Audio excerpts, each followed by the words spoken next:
The Complete Sherlock Holmes by Sir Arthur Conan Doyle. The Sign of the Four. Chapter 3. In Quest of a Solution. It was 5:30 before Holmes returned. He was bright, eager, and in excellent spirits, a mood which in his case alternated with fits of the blackest depression. "There is no great mystery in this matter," he said, taking a cup of tea which I had poured out for him. "The facts appear to admit of only one explanation." "What? You have solved it already?" "Well, that would be too much to say. I have discovered a suggestive fact, that is all. It is, however, very suggestive. The details are still to be added. I have just found, on consulting the back files of the Times, that Major Sholto of Upper Norwood, late of 34th Bombay Infantry, died upon the 28th of April, 1882. I may be very obtuse, Holmes, but I fail to see what this suggests." "No? You surprise me.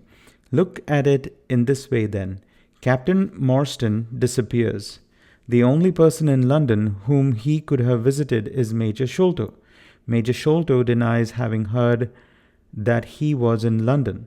4 years later, Sholto dies. Within a week of his death, Captain Morstan's daughter receives a valuable present, which is repeated from year to year and now culminates in a letter which describes her as a wronged woman. What wrong can it infer to except this deprivation of her father? And why should the presents begin immediately after Sholto's death, unless it is that Sholto's heir knows something of the mystery and desires to make compensation? Have you any alternative theory which will meet the facts?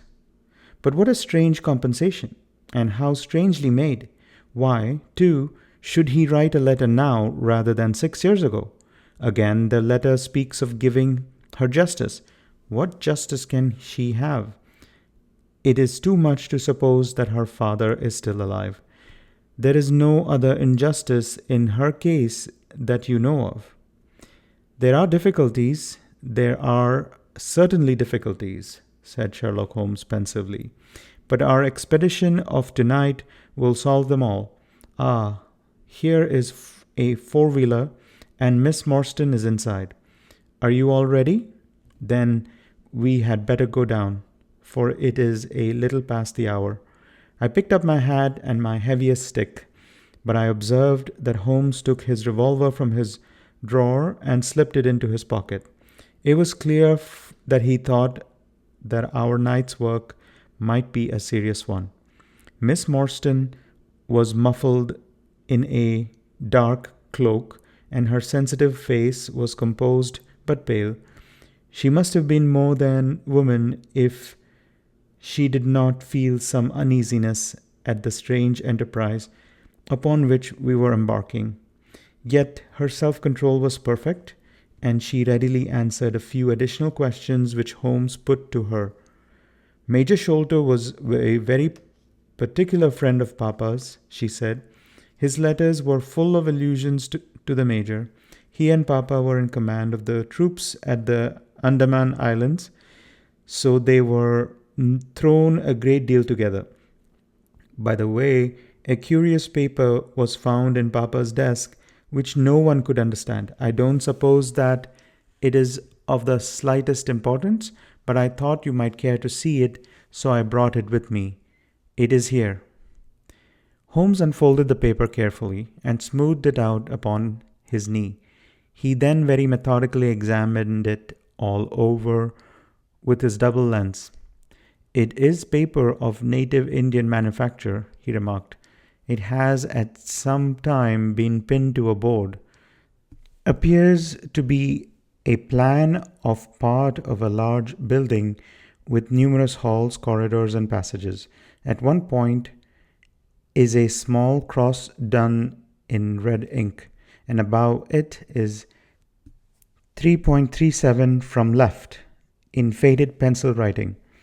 In the left-hand corner is a curious hieroglyphic in 4 crosses in a line with their arms touching.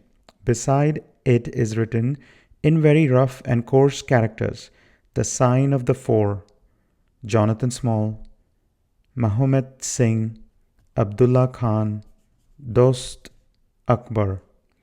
No, I confess that I do not see how this bears upon the matter. Yet it is evidently a document of importance. It has been kept carefully in a pocketbook, for the one side is as clean as the other. It was in his pocketbook that we found it. Preserve it carefully then, Miss Morstan, for it may prove to be of use to us. I begin to suspect that this matter may turn out to be much deeper and more subtle than I first supposed. I must reconsider my ideas. He leaned back in the cab, and I could see by his drawn brow and his vacant eye that he was thinking intently. Miss Morstan and I chatted in an undertone about our present expedition and its possible outcome, but our companion maintained his impenetrable reserve until the end of our journey. It was a September evening, and not yet 7 o'clock, but the day had been a dreary one, and a dense, drizzly fog lay low upon the great city. Mud-colored clouds drooped sadly over the muddy streets. Down the Strand the lamps were but misty splotches of diffused light, which threw a feeble circular glimmer upon the slimy pavement. The yellow glare from the shop windows streamed out into the steamy, vaporous air and threw a murky, shifting radiance across the crowded thoroughfare. There was, to my mind, something eerie and ghost-like in the endless procession of faces which flitted across these narrow bars of light, sad faces and glad, haggard, and merry. Like all humankind, they flitted from the gloom into the light, and so back into the gloom once more. I am not subject to impressions, but the dull, heavy evening, with the strange business upon which we were engaged, combined to make me nervous and depressed.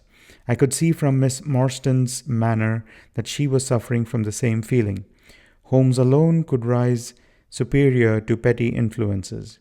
He held his open notebook upon his knee, and from time to time he jotted down figures and memoranda in the light of his pocket lantern. At the Lyceum Theatre, the crowds were already thick at the side entrances. In front, a continuous stream of hansoms and four-wheelers were rattling up, discharging their cargoes of shirt-fronted men and beshawled, bediamonded women. We hardly reached the third pillar, which was our rendezvous, before a small, dark, brisk man in the dress of a coachman accosted us. "Are you the parties who come with Miss Morstan?" he asked. "I am Miss Morstan, and these two gentlemen are my friends," said she. He bent a pair of wonderfully penetrating and questioning eyes upon us.